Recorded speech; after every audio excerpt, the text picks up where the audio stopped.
No hablemos de aspiraciones normales que decíamos antes de cámara, poder caminar en la calle tranquilamente y sin miedo. Aquí la gente está sobreviviendo, inclusive tratando de aparentar lo que no tienes, de ser lo que no eres. Por eso cuando hablo yo de las referencias, necesitamos de referencias auténticas, que no nos olvidemos de la humildad y lo que necesitamos hacer como país, que es crear conciencia, que es poder dialogar, tener debates, tener desacuerdos. Ecuador amaba la vida, éramos una potencia turística. Rafael decía esto, que nos roben todo menos la esperanza, y hasta eso nos han robado. Por supuesto. Hasta eso nos han robado.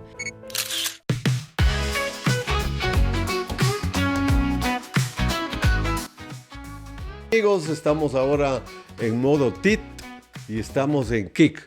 ¿Por qué estamos en modo TIT? Porque esta mañana tenemos a Tamara Hidrobo Tapia. TIT. El TIT hoy día es Tamara con nosotros. No me había dado cuenta. Gracias, Guillermo. Honrada por la invitación, por estar aquí, y aquí feliz de representar mi TIT. Espérate, voy a ver la canasta de flores para tirar. Gracias. Gracias a ti por estar aquí con nosotros, porque eso es lo que buscamos, ¿no? Nuevas voces, mentes abiertas y ojos que han visto mucho.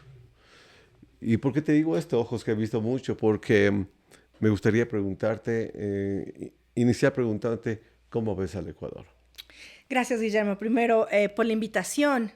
Con mucha preocupación, adolorida. Voy a decir una palabra que es fuerte, pero que lo escribo. El país está podrido. Está podrido. Estamos en una situación catastrófica donde la inteligencia ha sido reemplazada por la estupidez, donde las ambiciones lideran cualquier intencionalidad de las personas y donde se está sobreviviendo en una situación donde si no tienes trabajo, no comes, donde si no eres vista o visto, no tienes la posibilidad de tener trabajo, y si es que tienes alguna aspiración política, vas a ser literalmente decapitado o decapitada de las posibilidades de liderar. Hay miedo, y un país podrido, constituciones podridas, lleva a su pueblo a la desesperanza total. Oye, déjame pensar, déjame imaginar, ¿cómo es posible que una mujer que está titulada en Derecho tenga miedo? Es decir, ya no sientes el respaldo que la Constitución, que la justicia de un país te puede brindar. En este país ya no existe el sistema de justicia como se entendería un sistema que reparte una justicia de forma balanceada. Aquí tiene la justicia quien tiene el poder económico, quien controla el poder político. Y si tú, inclusive teniendo poder económico, teniendo poder político, si es que no le sirves ahora a esta dictadura, diría yo, sin tener miedo a decir que es tal, que estamos viviendo en el gobierno de Daniel Noboa, aún así teniendo los recursos, eres perseguida, perseguido, o utilizan todo el aparataje estatal, gubernamental, económico, político, legal y judicial para silenciarte y callarte. Y eso retrae a las personas, te replegas y te establece el miedo en el cuerpo. La gente está caminando en las calles con miedo en el cuerpo, no solamente porque te pueden robar, asaltar, secuestrar, sino porque no tienes alternativa y estás en una sobrevivencia de buscar el pan del día a día, inclusive a toda costa. Pero el muchacho presidente, ¿crees tú que tenga la capacidad de visualizar todo lo que está haciendo, logrando, si no naciera de sí mismo? Yo considero que hay un orden establecido por encima de él. Sí. Entonces, ¿nosotros a dónde debemos ver? Porque nos ponen en una jaula donde tiran carroña para que se pelee la gente. Es decir, nos tienen entretenidos con tonteritas para que la gente siga hablando de aquello y pierda de vista lo importante, cuando lo importante está en tener un país reglamentado dentro del derecho establecido y que no esté preocupado en estas cositas de culparle al muchacho, que el muchacho haga lo que quiere, que el muchacho cierre una embajada. Es decir, tú como mujer que maneja derecho, ¿qué crees que sea la solución? ¿Por qué tenemos el síntoma? ¿Qué consideras tú que se debe hacer? Esto, lo que estamos haciendo, irrumpir en las narrativas oficiales e insistir en el sentido común, en hablar. Yo creo que también necesitamos de referencias, Guillermo. O sea, necesitamos de referencias en todo sentido, referencias políticas, referencias de intelectuales, referencias de la juventud, donde la humildad sea un elemento esencial, pero también la autenticidad. Entonces, tenemos a un gobernante, a Daniel Noboa, adueñado del país, pero yo sí creo que él obedece a órdenes del norte, ¿no? Y va a navegar o tratar de navegar para poder entrar en un espacio mundial de poder económico. Tenemos que pensar quién es Daniel Noboa, cuál es la familia de Daniel Noboa, cómo llegaron a tener el dinero y cómo llegaron a tener el poder político y ahora casi que el poder total, porque a partir del poder económico controlas casi todo, por no decir todo en este país. Entonces, él responde a un orden mundial donde el quitar la equidad en derechos y la inequidad en acceso, digamos, a vidas dignas es lo que les mueve. Mientras más dinero económico tengas, más poder gubernamental tengas, para una élite, más controlas el mundo. Entonces solamente tenemos que ir a ver lo que está pasando en los Estados Unidos. ¿Quién está gobernando en los Estados Unidos? ¿Y qué es lo que hace Donald Trump en los Estados Unidos? Y por ahí dice muy coloquialmente, pero retrata mucho. Aquí tenemos un dictador de Temu, ¿no? Es como una emulación de ese egocentrismo y de esa ambición de tenerlo todo y de acaparar todo. Y eso es lo que estamos viviendo, sintiendo y lo que se está experimentando en el país. Aquí no existe derechos de ningún tipo, ni a la salud, ni a la educación, ni a la seguridad, ni al trabajo. No hablemos de aspiraciones normales que decíamos antes de cámara, de poder caminar en la calle tranquilamente y sin miedo. Aquí la gente está sobreviviendo, inclusive tratando de aparentar lo que no tienes, de ser lo que no eres. Por eso cuando hablo yo de las referencias, necesitamos de referencias auténticas, que no nos olvidemos de la humildad y lo que necesitamos hacer como país, que es crear conciencia, que es poder dialogar, tener debates, tener desacuerdos, poder analizar la realidad que estamos teniendo. Pero ¿de qué sirve, mi querida Tamara, si el muchacho presidente irrumpe una embajada, el muchacho presidente va por sobre la ley para lograr las cosas que necesita para cumplir una agenda? Porque no creo que sea esta agenda del muchacho presidente. Él no creo que tenga la capacidad de visualizar una estrategia, con un tablero de ajedrez, en donde deba mover las piezas de tal manera que se alcance un propósito. Pero el propósito tiene una zona oscura. Nosotros no vemos venir de dónde está este propósito. Porque cuando tú sales de las esferas, de los límites patrios, tú puedes ver que es ridículo las cosas por las que estamos, si cabe el término, discutiendo o peleando, cuando el ejecutor de esta estrategia, el muchacho presidente, ha logrado hacer cosas que en definitiva nos retrasan, nos detienen y no avanzamos. Por eso yo generalmente evito hablar del muchacho presidente, porque no me interesa, la verdad. Estoy en una etapa de mi vida en que estoy seguro que ya no voy a poder ver cambios sustanciales. Lo vi en la época del presidente Correa. Sí.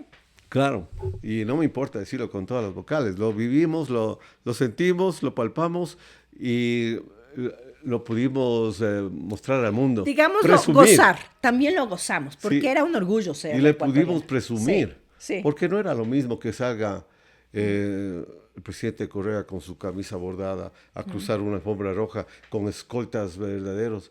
A ver, muchacho presidente con tacones de zapatos rusos o zapatos escoceses para alcanzar un porte que no le da. Pero en definitiva, eso, como te digo, no me importa. Yo no me quiero quedar en el árbol cuando yo quiero ingresarme al bosque. Entonces, y no sé si la vida me alcance para ver este cambio que todos esperamos, porque a este paso, si tú calculas, no nos va a alcanzar a ver un cambio verdadero. A mí, en mi caso.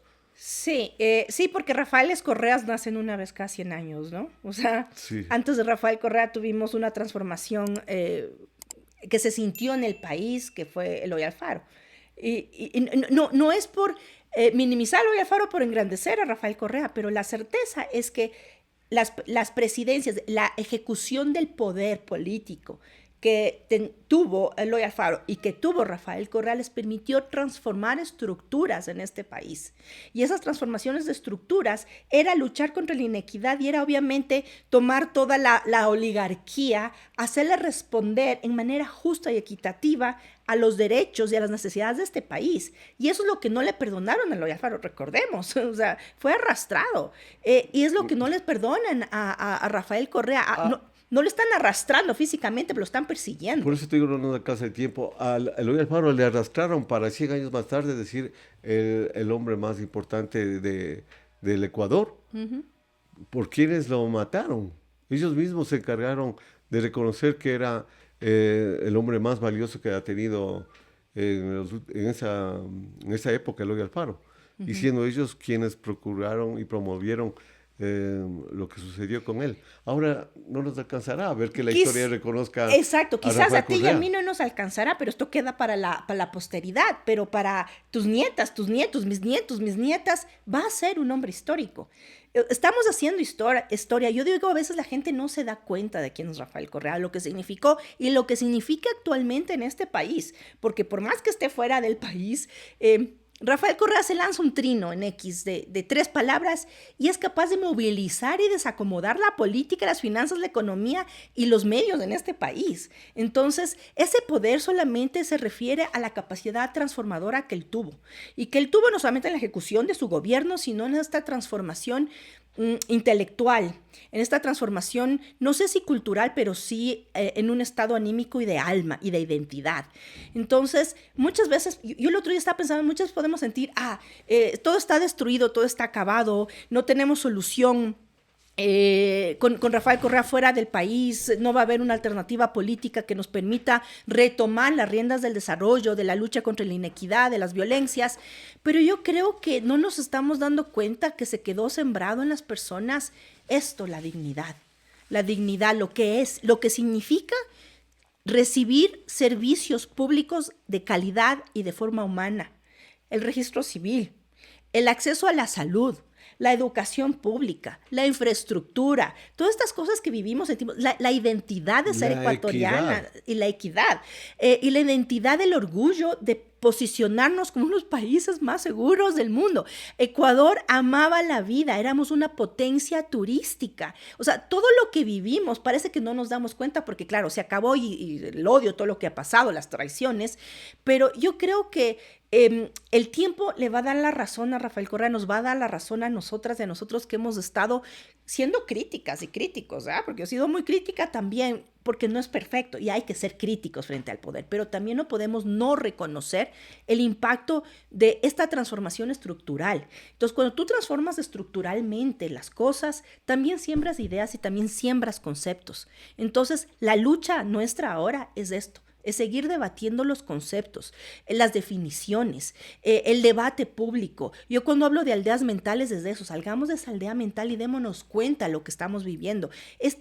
Yo le digo emperador criollo, porque es un emperador y es criollito nomás. Este tipo solamente está respondiendo a sus intereses económicos, personales y de necesidades afectivas. Un tipo que no tuvo amor en su vida, en su niñez. Eso se sabe o no se sabe, pero yo lo sé. Reacciona así, de forma perversa, de forma cruenta. No creo que sea tan bobito. Yo creo que la malicia, la perversidad es también una capacidad de inteligencia y está bien asesorado y está asesorado y respondiendo a intereses del norte, de Rubio y más allá. Y eso estamos viviendo en este país. Y no nos damos cuenta, no nos importa, nos dejó de importar o nos replegamos. Y digo, no, ahí es cuando tenemos que salir a debatir, a mostrarnos, a poner la referencia, a poner la palabra, a poner el sentido común, a decir, bueno, tú puedes odiar a Rafael Correa, tú puedes detestar a Rafael Correa, pero no puedes negar lo que pasó y lo que se vivió. Y no puedes ni siquiera negar el lugar que el Ecuador ocupó durante su presidencia. Entonces, si estás negando eso, tienes que analizar por qué estás negando. ¿Será que le envidias? ¿Será que le odias tanto porque nunca vas a poder ser como él, ni inspirar lo que él inspiró, ni hacer lo que él hizo? Por eso vas a seguir odiando y por eso tienes medios de comunicación odiándole. pensando, amanecen cantando el por qué te vas, nunca te voy a dejar de ir, te extraño, porque viven por él y facturan a través de él, y facturan a través del odio. Lo que nos queda a nosotras y a nosotros decir, bueno, ¿qué está detrás de todo eso? ¿Qué sembraron en sentido común, en sentido político? Yo veía las sabatinas, Guillermo, yo no me perdía ninguna sabatina. Y si me la perdía por alguna razón de la vida, pues lo veía el domingo. Entonces no me perdía ninguna sabatina. ¿Y qué te motivó a tener ese grado de conciencia? Porque te comento, yo antes de eso, yo no le prestaba la debida atención. O sea, dejaba pasar las cosas, porque incluso trabajé para Reuters 22 años hasta que decidieron eliminarme, y trabajé para algunos medios de comunicación acá. Y no me daba cuenta con claridad o con meridiana claridad la agenda que ellos manejaban, la hoja de ruta que tenían cada uno. Y claro, nosotros éramos parte de los medios y vivíamos de lo que nos pagaban, y no prestábamos atención cómo, de dónde y por qué les pagaban. Pero cuando te vas dando cuenta las razones, las que fue mostrando en cada sabatina, es cuando empiezas a alcanzar un grado de conciencia que dices, la verdad sí, ¿no? Así ha sido. Pero ¿y tú? ¿Cómo lograste? Era increíble además ver y sentir el desarrollo, la transformación del país. Primero venir de una desesperanza. O sea, yo digo, comamos sardinas. La sardina es buena. Además te ayuda en la memoria.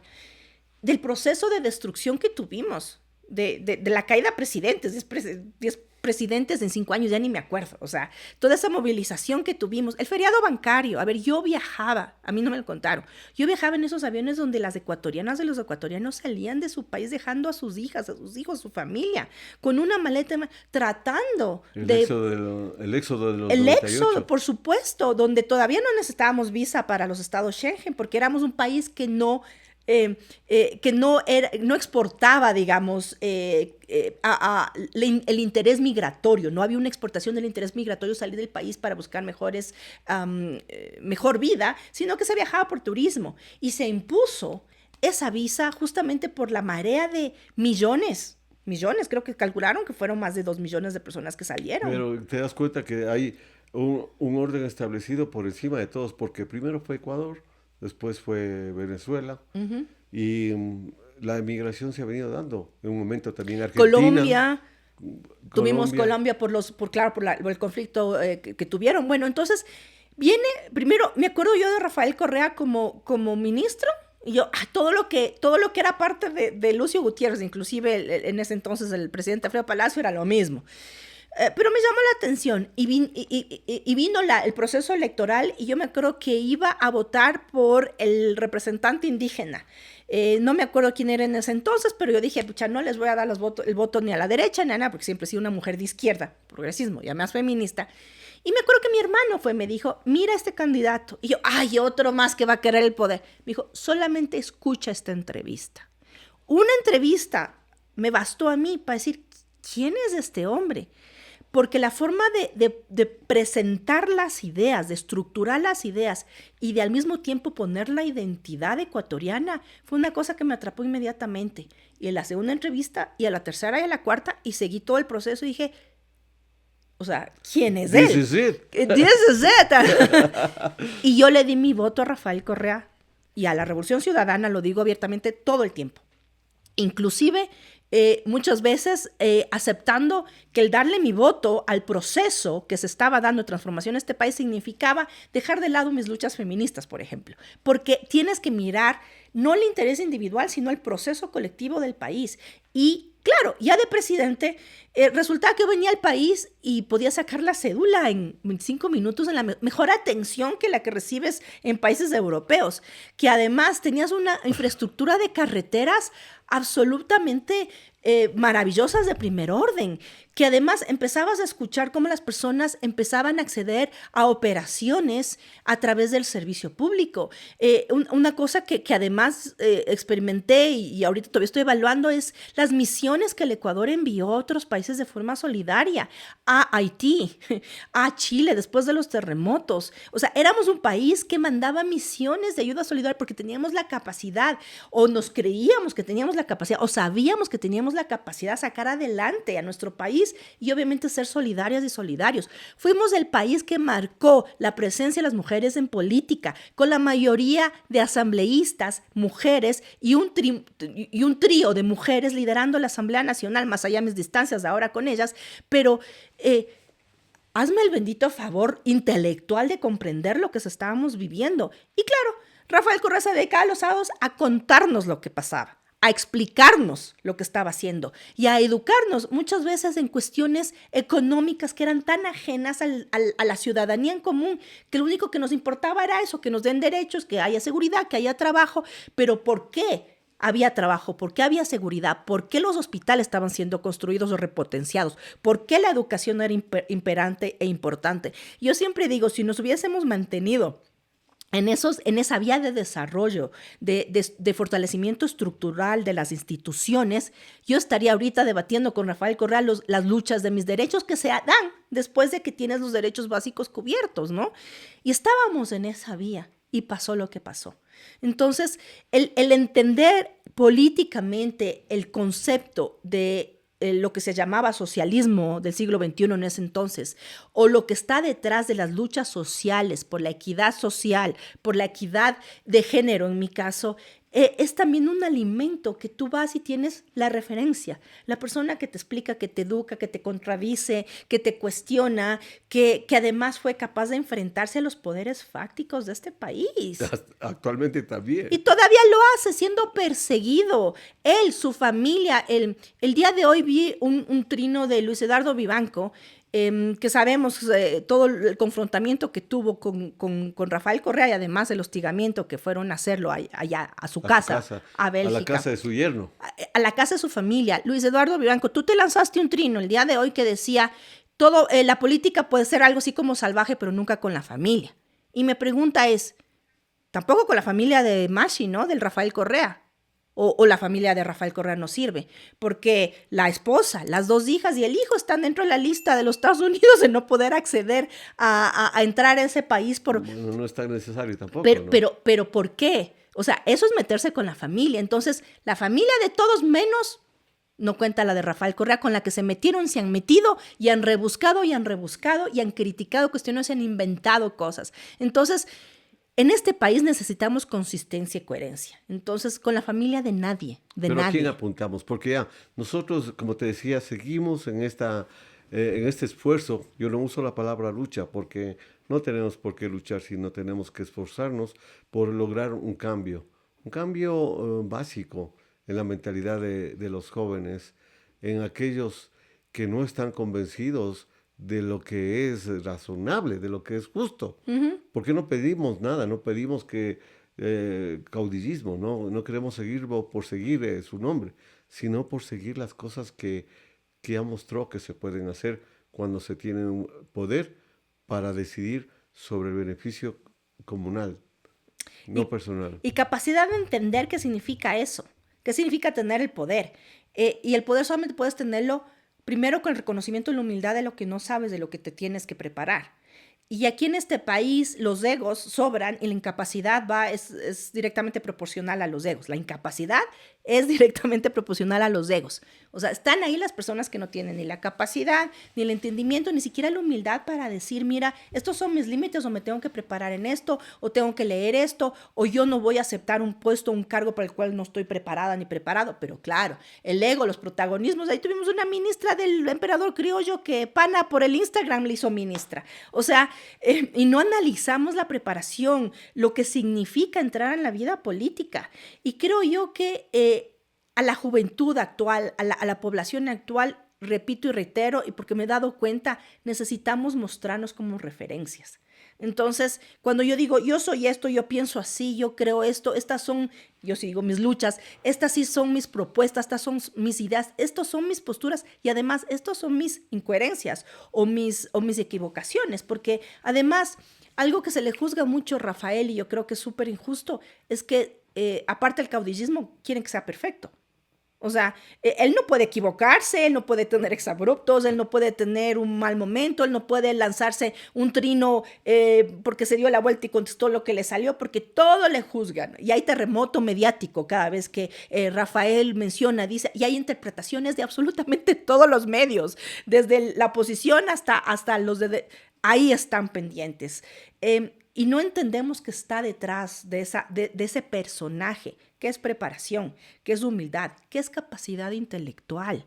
Tú no puedes meterte a la política a ser ministra o ministro si no tienes capacidad intelectual, si no tienes preparación. Podrás liderar procesos con un equipo. Además, aquí otra cosa en este país, Guillermo, que yo veo es el individualismo. Aquí ya no hay procesos colectivos. Aquí ya no hay procesos de comunidad, donde yo te veo a ti con esta capacidad, te voy a elevar y te voy a apoyar. Y si tú no sabes de economía, pues vas a tener un equipo de economía. Si no sabes de feminismo, vas a tener un equipo de género. Y tu rol es este. No. Yo tengo que ser lo que yo quiero ser, así no esté preparada y no tenga el equipo.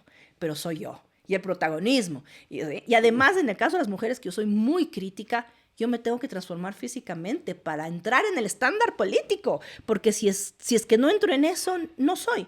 Y digo, ¿dónde quedan las referencias para las mujeres jóvenes que te miran a ti como asambleísta, con fuerza, valiente, que piensan que solamente puedes llegar a ser o avalarte si es que te transformas tu rostro, te pones las uñas, además, por cierto, pónganse las uñas que quieran, pero tienes esta transformación exigida por quién y para qué. Entonces, llega un momento súper triste de mujeres inteligentes que si tú les pones una tras otra, y unas no tan inteligentes, están igualitas, físicamente igualitas, en un molde de cirugías plásticas que están haciendo política en este país. Digo, a ver un ratito, ¿dónde están las referencias de lo que somos las mujeres mestizas, gorditas, patuchitas, indígenas, negras, que no necesitamos carteras, no necesitamos zapatos de taco, no necesitamos transformarnos para poder ser?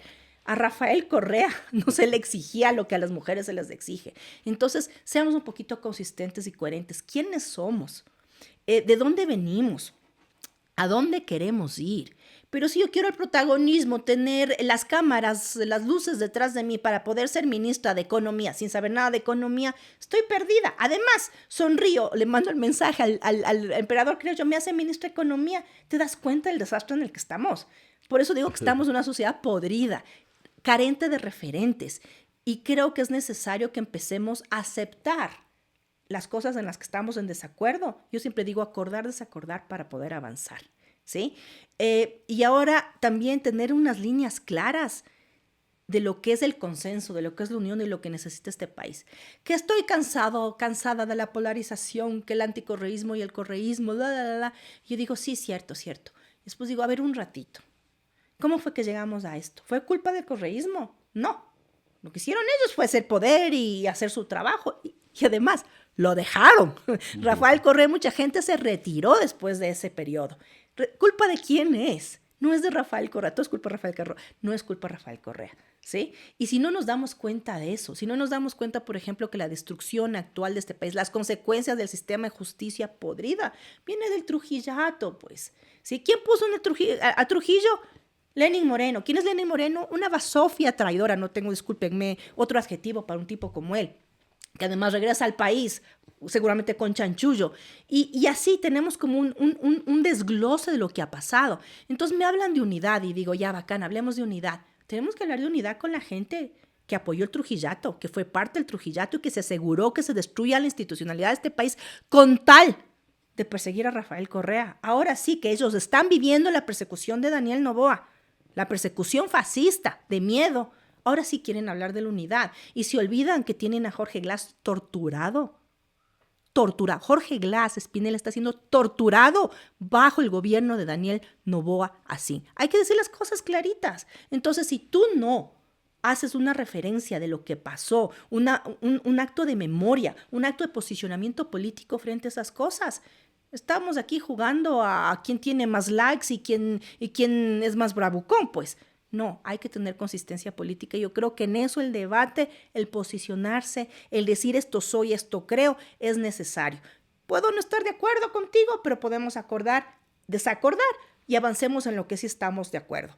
Pero a mí me parece que a veces se exigen uniones y borrar las líneas rojas. Y es muy fácil hacerlo y decirlo cuando no es tu amigo el torturado, cuando no eres tú el que tiene los 53 juicios, cuando no es tu familia la difamada, cuando no es la gente que trabajó contigo entregando lo que sabían y lo que tenía este país, siendo perseguidas o proscritas para ni siquiera poder tener trabajo en este país. O sea, comamos sardina y hagamos memoria. Y en ese proceso también digamos cuál es nuestro rol y nuestra responsabilidad para permitir lo que está pasando. Entonces, a unirnos y hablar de la unidad, y ahora sí hablar de la unidad sin hablar del Trujillato y sin poner nombre y apellido, quienes estuvieron apoyando el Trujillato y ahora me están hablando de unidad, sin hacerles el escrache mediático, no hablemos de unidad.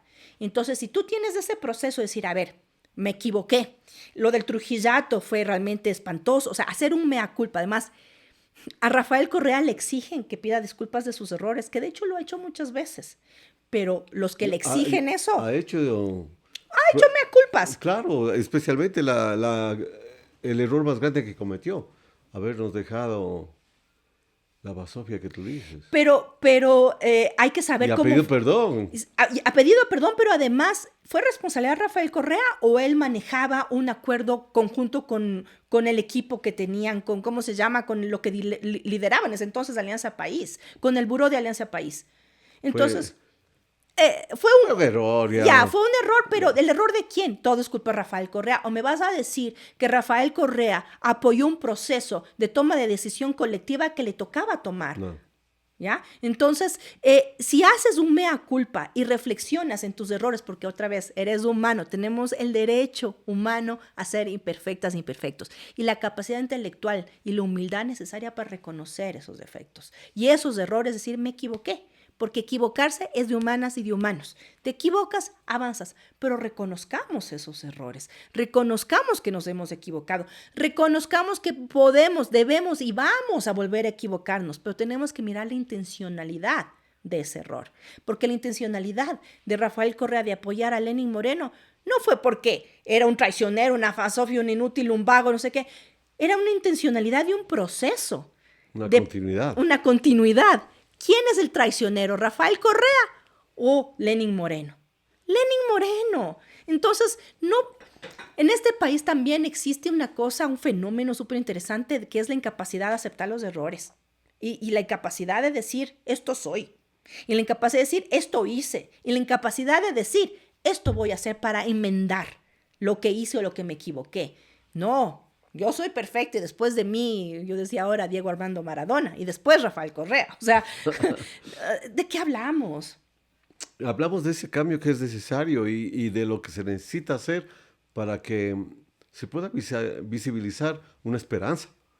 Porque la gran mayoría de ecuatorianos en este momento no tiene esperanza alguna de un país diferente, de un cambio. Entonces, ¿por dónde debemos empezar? Rafael decía esto, que nos roben todo menos la esperanza y hasta eso nos han robado. Por supuesto. Hasta eso nos han robado. ¿Por dónde empezar? Yo creo que por crear comunidad, por crear colectividad, por no callarnos. A veces es bueno replegarse. Yo me replego mucho y leo. O sea, y leo. Te desconectas y me desconecto para conectarme con mis lecturas, con mis reflexiones. Con tu estado de conciencia también, ¿no? Exacto. Y también tengo por ahí escritos que quiero escribir hace rato, ideas, o sea, lo que veníamos hablando, nos vamos reinventando. Y en este proceso creo yo que tenemos que cumplir con un acto de conciencia, que es la responsabilidad que tenemos de lo que nos está pasando. ¿Sí? Yo voté por Lenín Moreno, no por Daniel, por Lenín Moreno. Voté convencida de la continuidad. ¿Sí? ¿Eso es un error mío? No. Es una traición rastrera, sucia, de un tipo que lo que a mí me inspira es un rechazo por no decir palabras más grandes. ¿Sí? Entonces, verle a su esposa llegar en el aeropuerto de Quito, a la ladrona de esa señora que se llevó las cosas de Carondelet, no tengo pruebas, tampoco ninguna duda, y creo que las pruebas sobran. ¿Cómo me permites a mí decir cuál es mi responsabilidad en eso? Pero sí tengo la responsabilidad ahorita mediática de vos, decir, y tengo ganas, de hecho, Guillermo, de regresarme a buscar, alguien seguramente tendrá ya, ¿Quiénes son las personas que ahorita andan hablando de defensa de derechos humanos, de la democracia, que han sido personas visibles, ex jueces de la Corte Constitucional incluidos, sí, que han sido defensores de derechos inclusive de mis luchas? ¿Qué hicieron durante el Trujillato? ¿Qué rol tuvieron durante el Trujillato? ¿Qué tipo de complicidad y ¿Cómo y beneficio? por qué se callaron? ¿O qué hicieron? ¿O apoyaron? ¿O avivaron todo el proceso? Y después del Trujillato, ¿qué vino? ¿Sí? La mentira, la difamación, el asesinato reputacional de un hombre y de su movimiento político, de muchas personas que trabajaron durante el periodo del correísmo, que entregaron su vida honradamente por este trabajo. Y muchas de esas personas están trabajando ahorita en el gobierno de Daniel Noboa. Y hablo de, odio esto de las bases, bandos, no me gusta. Es gente capacitada, con experticia del servicio público, independientemente del gobierno que ha pasado, han estado ahí y siguen estando ahí sosteniendo las estructuras de lo poco que queda institucional de ese país. Sin esas personas estaríamos peor de lo que estamos porque ni siquiera tendríamos institucionalidad. A ver, esta semana salió lo de la filtración de los datos del registro civil. 10.4 millones de imágenes, o sea, nuestras huellas dactilares, nuestros rostros de la cedulación, imágenes biométricas, datos biométricos. ¿Cómo permitieron que pasara y sucediera eso? ¿Qué ha hecho el registro civil? ¿Y qué ha hecho el presidente de la República referente? Se fue a Punta Cana, ¿no? O sea, se fue a Punta Cana. Se olvidó de esta realidad. ¿Cuál es nuestra responsabilidad? ¿Qué te compete a ti, a mí, a la gente que nos escucha para visibilizar estas cosas, para permitir que nos mientan, para permitir que la estupidez nos reine, para permitir que el odio se avive en nuestras almas, en nuestras mentes y repetir los errores para seguir cayendo en esta oscuridad o seguir manteniéndola? Entonces, la responsabilidad de esto, seamos críticos, cuestionémonos a nosotras mismas y a nosotros mismos. Y yo me cuestiono todo el tiempo. Y a veces cambio opinión y a veces refuerzo lo que pensaba antes. Pero si yo dejo de cuestionarme en algún momento, dejo de crecer y dejo de tener una responsabilidad política, mediática, inclusive electoral, al momento en que yo dejo mi voto. Porque paso en un proceso de reflexión. Reflexionemos y abramos también la mente a las cosas que tenemos que escuchar, de las cuales nos tenemos que nutrir y también de las que rechazamos. Porque ahora en el mundo de los medios sociales, el algoritmo te lleva a tu burbujita. Yo digo la burbujita mental.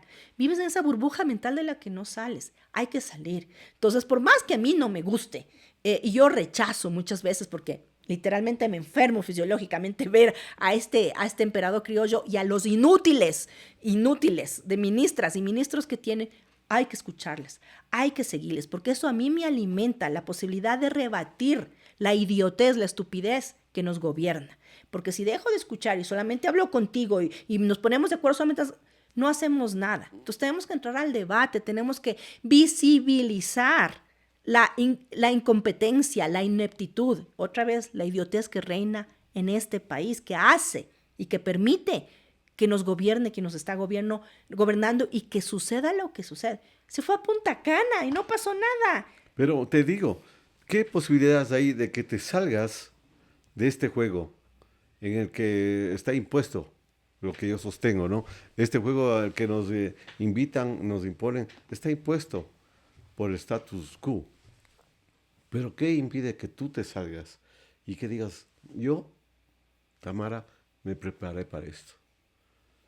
Y desde los bordes, desde fuera, desde el balcón, viendo que acá se están haciendo pedazos, buscar una propuesta, una alternativa, algo diferente para que la propuesta sea clara y que llegue al nicho de mercado que nosotros buscamos.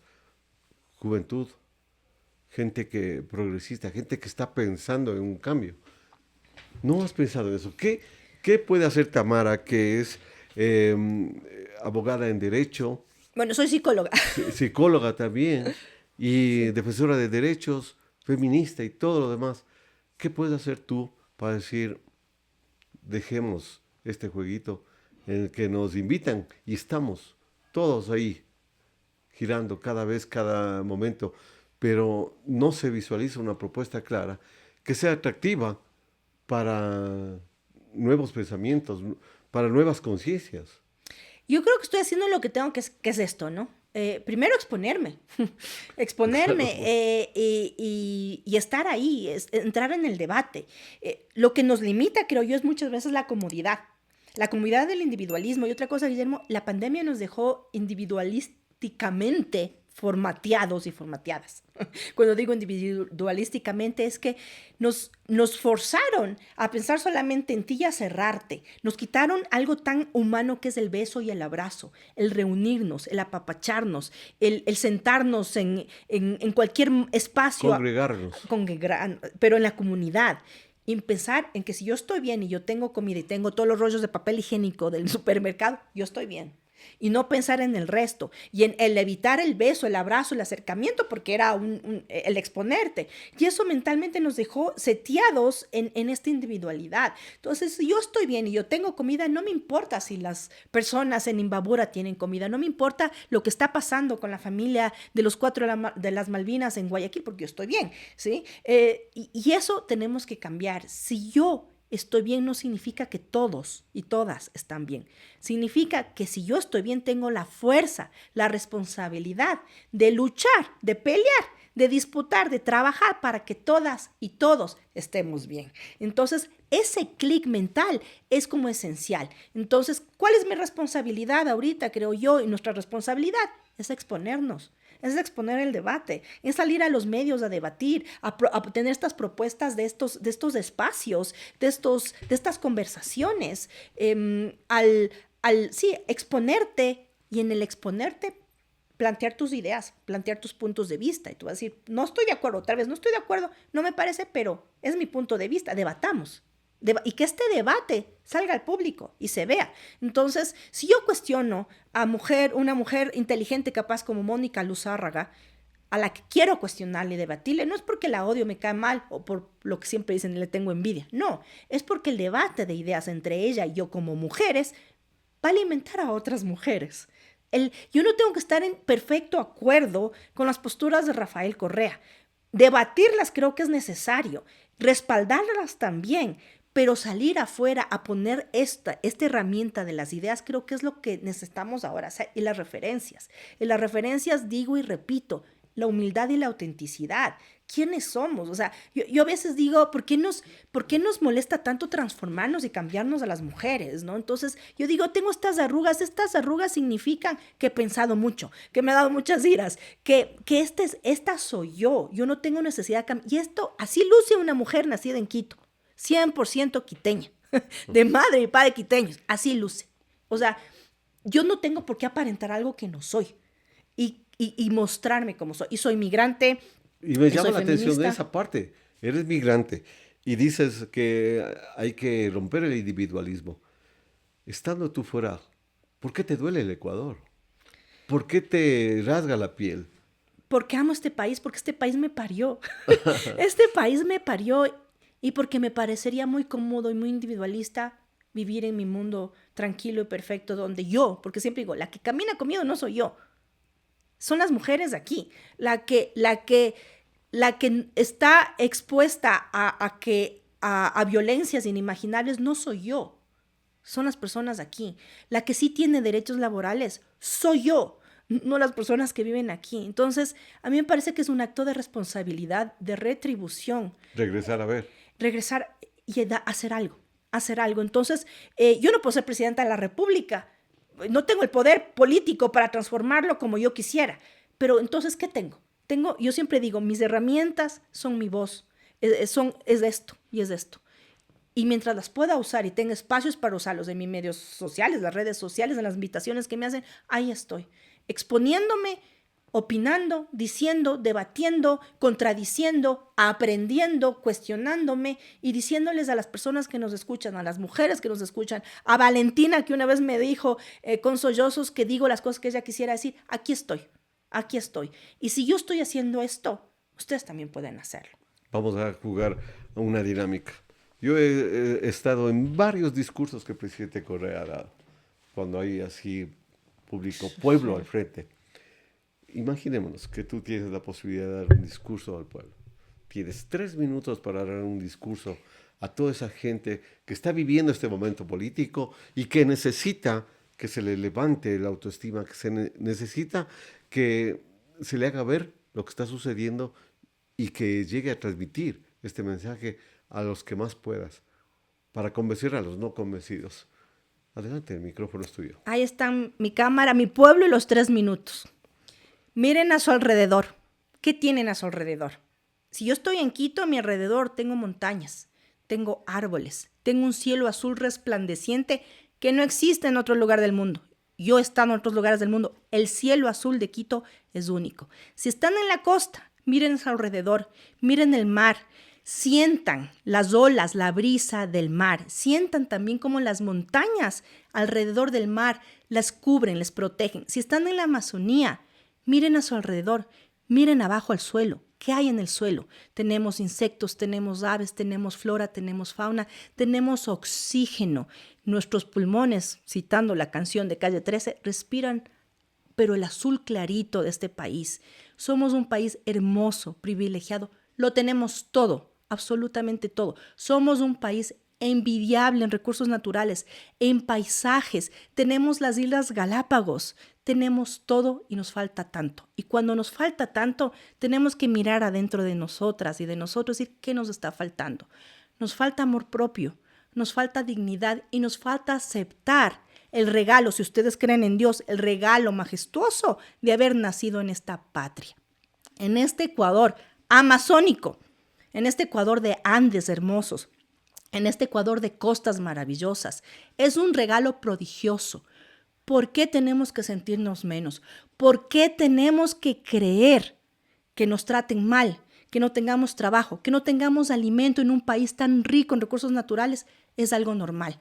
No es normal vivir en un país tan maravilloso y no tener un plato de comida. No es normal tener un paisaje turístico y que nos falte trabajo. No es normal creer que salir de este país es lo mejor que les puede pasar, porque lo mejor que nos puede pasar a todas y a todos es poder criar a nuestras hijas, a nuestros hijos en este país con seguridad, con educación, con infraestructura. ¿Por qué pensamos que ser ecuatorianas y ecuatorianos es lo peor que nos ha podido pasar? Porque hablamos del pasaporte, de la identidad ecuatoriana como que fuera un castigo, cuando no nos damos cuenta que es un regalo grandioso. Nos han hecho pensar que ser ecuatoriana y ecuatoriano es lo peor que nos puede pasar porque así nos dominan. A las mujeres de mi patria, somos una fuerza humana, grandiosa, divina. Somos hermosas. Mírense al espejo y dense cuenta de que se merecen lo mejor de este mundo. Nadie tiene por qué violentarlas, nadie tiene por qué subordinarnos, nadie tiene por qué someternos. Pero nos han hecho creer que tenemos que servir a alguien superior a nosotras y a nosotros. Nos han hecho creer que existen personas que son mejores que nosotras y nosotros. Nos han hecho creer que las cosas materiales nos avaran y nos dan la identidad y nos arrebatan lo más esencial que tenemos, que es este ser, el que nos dice que nos merecemos lo mejor del mundo. ¿Qué estamos haciendo para permitir que nos hagan creer que nos merecemos lo que estamos viviendo? Que vivir con miedo es normal. No es normal. Que vivir con hambre es normal. No, no es normal. Que vivir en casas aseguradas con cosas eléctricas es normal mientras tenemos a personas que están viviendo o durmiendo en el suelo y con frío. No, no es normal. La inequidad en este país no es normal, pero nos han hecho creer que esa es la regla. ¿Qué necesitamos para romper eso? Creer y darnos cuenta que somos capaces y que tenemos todo, esto y esto, para romper eso. Y se lo hace de forma política, se lo hace con conciencia, con educación, con preparación, con humildad y dándonos cuenta que tenemos que luchar colectivamente para poder estar bien colectivamente. No hay nadie mejor ni peor que nadie, no hay superioridades morales, no hay. Solamente hay superioridades humanas y eso es cuando se lucha colectivamente para el beneficio humano colectivo y para erradicar la inequidad de género, social, económica y etcétera, etcétera. Se tenía que decir y se dijo. Y claro, lo único que podemos pedir es equidad en todo sentido. Que eso ya es bastante. Y esperemos que esto cambie y ojalá alcancemos a ver ese cambio. Y hagamos nuestra parte, Guillermo, hagamos nuestra parte. ¿Sugiere? Hablar, seguir, disputar, disputar las ideas y prepararnos para poder disputarlas también. Con fe, con conciencia, con muchísima responsabilidad y con amor. Amor por este país, esta patria, que es hermosa. ¿Cómo no amarla? ¿Cómo no estar anclada a este país? Hay gente maravillosa y creo que la gente maravillosa, la gente preparada, tenemos que no resistir, sino persistir en lo que creemos y en lo que sabemos que tenemos. Hay que persistir y no abandonar los espacios ni de la palabra, ni de la lucha política, ni mucho menos del sentido común. Que la estupidez deje de gobernarnos depende de nosotras y nosotros. Nos quedamos con esta frase: no resistir, sí persistir. Te agradezco mucho, Tamarita, por Gracias tu presencia a ti, hoy día. Guillermo. Qué hermosa conversación que hemos tenido, espero te haya gustado y no será la última vez. Que no sea la última vez. Gracias también. Muchísimas gracias. Gracias.